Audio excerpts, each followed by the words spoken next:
கால்விசி brother, உங்களை பார்ப்பதற்கு நான் சந்தோஷப்படுகிறேன். இந்த நாள்ல கூட நீங்க பார்த்தீங்கன்னா, ஆலயம் கட்டுவதற்கு பலவிதமான தடைகள் அப்படின்னு சொல்லி அநேகர் சொல்லுவதை கேள்விப்பட்டிருக்கிறேன். அது மட்டும் இல்ல, பா சில பில்டிங் இதெல்லாம் நீங்க பார்த்தீங்கன்னா, அ பாதியில நிக்குது அப்படின்னு சொல்லுவாங்க. "ஏன் பிரதர் இந்த வேலை உங்களால முடிக்க முடியல?" அப்படின்னு கேட்டா அவங்க சொல்லுவாங்க, "இல்ல அனுமதி கிடைக்கல. அ சில அதிகாரிகள் வந்து நிறுத்த சொல்லியிருக்காங்க. நீங்க அனுமதி வாங்கிட்டு கட்டுங்க." அப்படின்னுலாம் சொல்லி அநேக ஆலயங்கள் பாதியிலே நிற்கிறதை நான் பார்த்திருக்கிறேன், கேட்டும் இருக்கிறேன். ஆனால் இந்த நாட்கள்ல கூட உங்களுக்கு சிலருக்கு ஒருவேளை தெரியாமல் இருக்கிற சில காரியங்களை உங்களோடு நான் பகிர்ந்து கொள்ளும்படி நான் உங்களை விரும்புகிறேன். பாருங்க, இந்த நாட்கள்ல ஆலயம் கட்டுவதற்கு, அது மட்டும் இல்ல, வீடு கட்டுவதற்கும் எது கட்ட வேண்டுமானாலும், ஒரு கடை நீங்க கட்ட போறீங்க, இல்ல ஒரு ஆலயம் கட்ட போறீங்க, இல்ல ஒரு வீடு நம்ம தங்குவதற்கு ஒரு இல்லத்தை கட்டுவதற்கு முயற்சி செய்கிறோம். எதுவாக இருந்தாலும் நம்முடைய வாழ்க்கையில அரசாங்கத்திடத்திலிருந்து அனுமதி கண்டிப்பா வாங்க வேண்டும். ஏன் அப்படின்னா, இப்போ உள்ள ஜியோ அதனுடைய அடிப்படையில நீங்க வந்து 1 மாதத்திற்கு உள்ளாகவே உங்களுக்கு எதுவாக இருந்தாலும் ஆன்லைன்ல நீங்க அப்ளை பண்ணணும். 1 மாதத்திற்குள்ளாகவே நமக்கு அந்த அனுமதி கிடைத்துவிடும் என்று நமக்கு அரசாங்கம் நமக்கு சொல்லிக் கொடுக்கிறது. சரியா?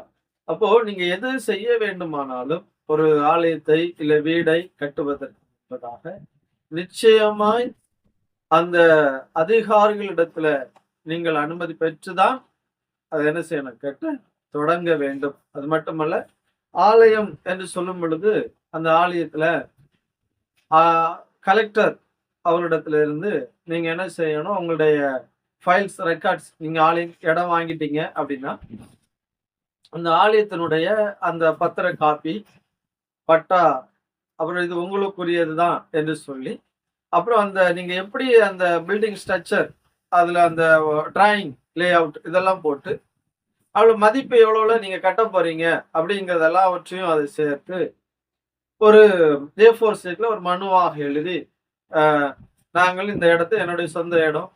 ஆகவே இந்த இடத்த வந்து நாங்க என்ன செய்றோம்? ஆலயம் கட்டுவதற்காக முயற்சி செய்கிறோம். ஆகவே எங்களுக்கு இந்த ஆலயம் கட்டுவதற்கான அனுமதி எங்களுக்கு தர வேண்டும் என்று சொல்லி, நீங்க இங்க என்ன பண்ணணும் அப்படின்னா, நேரடியாக அதாவது கலெக்டர் ஆபீஸ்க்கு நீங்க போனீங்கன்னா, சிறுபான்மையினர் துறை என்று சொல்லுகிற ஒரு துறை இருக்கிறது. அந்த துறைக்கு அங்க போனீங்கன்னா, அங்க அவங்க சொல்லுவாங்க. அவங்கள்ட்ட நீங்க மனு குடுத்தா போதும். அவங்க அதன் பிறகு அதனுடைய ப்ராசஸ பண்ணுவாங்க. இது பண்ணி அதுல ஓகே பண்ணி வர்றதுக்கு சில நாட்கள் ஆகும். வீடுனா நமக்கு பஞ்சாயத்து ஆபீஸ்க்கு அனுப்புனா போதும். அ ஆலயம் அப்படிங்கும்போது வந்து கலெக்டர் ஆபீஸ்க்கு தான் குடுத்தாகணும். அங்கிருந்து நமக்கு ஒரு 3 மாதங்கள் குறைந்தபட்சம் என்று சொல்லியிருந்தார்கள். உங்களுக்கு 3 மாதத்திற்குள்ள நான் போய் விசாரித்தேன். அலுவலகத்துல போனேன். அங்க போய் விசாரித்தேன். அவங்க விசாரித்தது நிமித்தமா அவங்க சொன்னாங்க, குறைந்தபட்சம் 3 மாதமாகிலும் ஆகும் என்று சொன்னாங்க.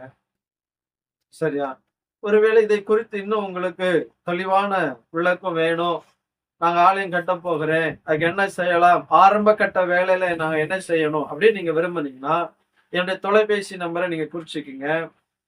9500423126. இந்த நம்பருக்கு எனக்கு கால் பண்ணி கேட்டீங்கன்னா, அ சில அதி அ சில அதிகாரிகள் மூலமா எனக்கு கொடுக்கப்பட்ட சில தகவல்களை உங்களோடு பகிர்ந்து கொள்வதற்கு ஏதுவாக இருக்கும். ஆகவே கர்த்தர் தாமே ஆலயத்தை கட்டும் பொழுது விசேஷித்த ஞானத்தோடும் அரசாங்க அனுமதியோடு நீங்கள் கட்டுவீர்களேயானால், அது எந்த ஒரு எதிர்காலங்களிலும் உங்களுக்கு பிரச்சனைகள் வராது என்பதை நான் உங்களுக்கு காண்பித்துக் கொடுக்க விரும்புகிறேன். கர்த்தர் தாமே உங்களை ஆசீர்வதிப்பார். ஆமென். God bless you.